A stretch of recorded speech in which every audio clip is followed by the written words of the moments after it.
newly sworn in Secretary of Defense Pete Hegseth. Well, what do you think of our Fox News host, Secretary of Defense? Did you see that he brought back Fort Bragg as the name of Fort Bragg, North Carolina? Did you see that? He wrote an order about that. Did you hear his rationale? That was actually really funny. I have not heard the rationale now. Okay, it's I have to admit it's kind of funny because, so for those of you who don't know, Fort Bragg, North Carolina, which is where I was born and I served there until 2014, I think, when I went to Indiana. But Fort Bragg is named after a Confederate general named Braxton Bragg. And you didn't know that because that's the only thing anybody knows about Braxton Bragg. He was a fucking loser general. There was nothing significant or of note to him other than the fact that he led an army for the sole purposes of creating a traitorous state that existed to keep Black people in slavery in perpetuity as a part of their constitution. Like the Confederate Constitution says that Black people can never be set free. So the United States military said, okay, let's not name our bases after these Confederate generals like Polk and Bragg and Benning.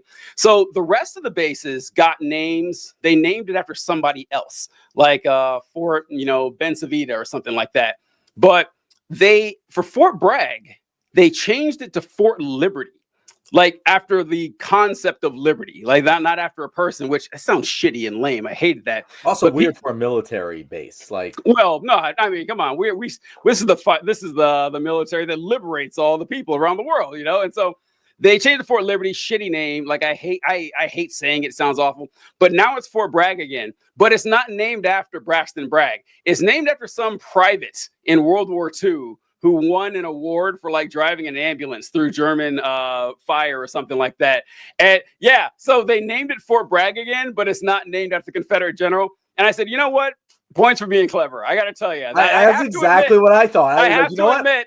Game, respect, game. Yeah, right? That's good. That's pretty. It didn't matter anyway. No. And so the fact that you actually, because they don't do that work usually. They don't usually try to come up with a reasonable explanation. So the fact that they did and it works, I'm all right with it. So funny because I want to be mad, but it's a good Fort Bragg. Fort Bragg's a good name. I hate to admit it. It sounds tough. Man, ever since they changed it to I've been so annoyed when they changed it to Fort Liberty. Fort Liberty sounds like fucking garbage. That is a terrible name. It's awful. Fort Bragg sounds baller as hell. I love the way Fort Bragg sounds. I know it's named after Braxton Bragg.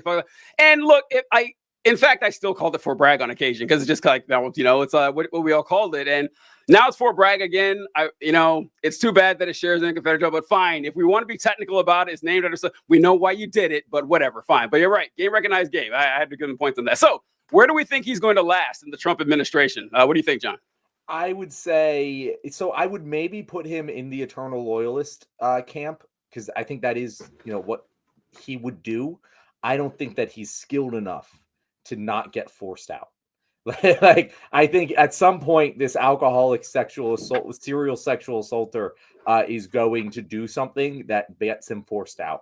And when that happens, he's going to start talking shit. All right. I think that's a good guess. I think it, but I'm going to differ slightly. And it's mainly because of your last point. For those of you who don't know what John mentioned, Pete Hegseth is a chronic alcoholic. Like Pete Hegseth has had a lot of problems with this. It's been coming to Fox News amongst his friends, amongst his relatives. They talk about his alcohol abuse and everything. And he's he's like my age. I think he's like in his early 40s or mid 40s or something like that.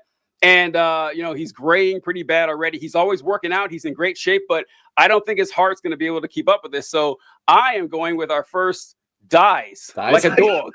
I'm having a feeling that this is just going to be a bit where TJ's going to kill every single person. John, come on. You know me better than this, John. I'm not some fucking hack that's going to make a joke category just so I can throw everyone in there. John, come on. Pete Hegseth. That's my legitimate thought here. Pete Hegseth dies like a dog. All right. All right, so, I know I like saying it like Trump says. Okay. Pam Bondi. So Pam Bondi was nominated for Attorney General after what's his name? Matt Gaetz dropped out of the race. And what I do got to say that I respect about Pam Bondi is she did something that I've always thought I would do if I was nominated to one of these cabinet positions, where you can be nominated by the president, but you don't get the job unless you're confirmed by the Senate. And you got to sit there all afternoon or two while they grill you with these questions. And they got people from the opposition party, combing through everything you ever said or coming up with these scenarios so they can do gotcha clips and for their commercials and for their advertising and everything like that. And I said, you don't got to answer those questions. You don't. You just got to sit there. Yeah, no one can force you to say anything. And about halfway through her interview, she said, I don't actually have to answer these things. I don't. And I was like, I'm shocked more people don't do that. So respect to her for that. But, terrible person, everything like that. But if I were to guess with Pam Bondi, I don't know a ton about her, but from what I've seen, I would guess that she would be in the Ben Carson category, like a loyalist sip to the end. I don't see it. She will stay an eternal loyalist as Donald Trump calls her Ivanka to her face. Like that is. In fact, I would bet so much money that has already happened. Yes, she does. I could see that. Yeah, don't expect a whole lot out of Pam Bondi, but I do expect her to be loyal to Trump. Okay. All right, so you're first up on this one, John. Doug Burgum. For those of you who don't know who Doug Burgum is, because I didn't know who he was until this last election cycle. He was the governor of North Dakota and some billionaire apparently. And Doug Burgum, he kind of looks like, in fact, let me pull up a bigger picture of him here. Doug Burgum looks like a more evil Gavin Newsom. Thank you. I was going to say the same thing, TJ. I was going to say it's just you tweak evil up a little bit on because Gavin Newsom looks evil, but you just tweak up the evil and you got Burgum. Yeah, that's exactly correct. Yeah. I think he looks like a more evil Gavin Newsom. I don't know a whole lot, but it's weird. I couldn't believe that. What was he nominated? Department of Secretary of the Interior is what Doug Burgum is. And he also did as far as I know, his first official act as Secretary of the Interior by renaming Mount McKinley and the Gulf of Mexico. And so where do we go with Doug Burgum here, John? What do you think? I don't know where to put it. I think fired hilariously, fairly, or disgraced. Like, I feel like that's where he's headed because he doesn't have the juice. He doesn't give me loyalist vibes. Like there's going to be something very funny that comes out about him, and it's going to be politically convenient to drop him, and he's going to get fired as a failure and a disgrace. That's got to be where he ends. He's too rich to die like a dog. So and I don't think he really carries enough cachet to anyone to give a shit if he gets bitter and talks shit. So yeah, I would say that and he's just not important enough to threaten to murder. So yeah, I think fired hilarious is a disgrace. That's where he ends up.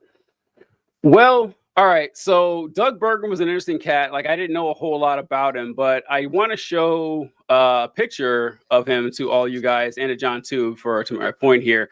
But this is Doug Burgum. I want you, I hate putting people on the spot like this, John, but I want you to guess how old Doug Burgum is. 60. Wow, really? Huh? No, he's 68. He's 60. That's weird. I think he looks older than 68. I think he looks a lot older. He looks really bad to me. It's hard for me to tell. Yeah, that's a good point. If you said anything, I wouldn't say he's just not enough wrinkles to quite be 70. In the forehead, it's a little maybe he's got some good Botox. I don't know. But yeah, I would have guessed 60s. Huh. So yeah, the pictures I ever see of Doug Burgum, he always looks really strange. He always looks really weird. Like I said, he looks like an evil Gavin Newsom. I think he's got some sort of disorder. I do. I think there's something going on and he's not the most energetic person I've ever seen. He's always got some sort of you heard him talk, it's all funky and weird, but you know where this is going, John. I think Doug Burgum is going to die like a dog. That's what I think about Doug Burgum here. I just don't think he has what it takes. Like you said, his juice is just not there. He doesn't have it in him. So I don't know if he's going to make it all 4 years. So, all right, let's go to our next. John, you can't make me laugh here. I'm trying to do the show. Okay.